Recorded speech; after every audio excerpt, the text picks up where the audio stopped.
રાજકોટના કોઠારિયા main road વિસ્તારમાં રખડતા શ્વાનનો આતંક યથાવત છે। જૂની મહેશ્વરી સોસાયટીમાં શ્વાનના કારણે લોકો ત્રાહિમામ પોકારી ગયા છે। શ્વાનના હુમલાના કારણે લોકોમાં ભય છે। શ્વાનના આતંકના દ્રશ્યો સીસીટીવી કેમેરામાં કેદ થયા। બાળકોને નિશાન બનાવે છે રખડતા શ્વાન। વાહનોના કવર પણ ફાડી ખાય છે આ શ્વાન। ત્યારે શ્વાનના ત્રાસના કારણે લોકોએ ત્રાહિમામ પોકારી ગયા છે, કારણ કે વારંવાર લોકો આ બાબતે ફરિયાદ કરે છે, પરંતુ તેમની ફરિયાદનું કોઈ નિવારણ આવતું નથી। આ દૃશ્યમાં પણ આપ જોઈ રહ્યા છો, રખડતા જે શ્વાન છે તે લોકોની પાછળ દોડે છે, અને ખાસ કરીને નાના બાળકો જે ઘરની બહાર રમતા હોય તેમને આ જે શ્વાન છે તે ટાર્ગેટ કરતા હોય છે। નાના બાળકોને બચકું ભરી લેતા હોય છે, અને ઘણા બધા નાના બાળકોના રખડતા શ્વાનના કારણે મોત થયાના પણ સમાચાર આપણે જોયા છે। મહત્વની વાત એ છે કે આ જે રખડતા શ્વાન છે તે વાહનોના કવરને પણ નુકસાન પહોંચાડતા હોય છે।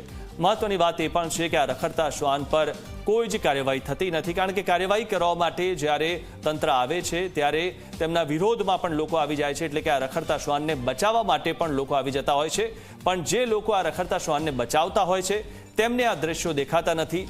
રાતના રખડતા શ્વાનને જમવાનું ખાવાનું આપવા માટે જે લોકો આવે છે તેમને પણ આ દ્રશ્યો દેખાતા નથી, કારણ કે આ જે રખડતા શ્વાન છે તે લોકો માટે ખૂબ મુશ્કેલી સમાન છે।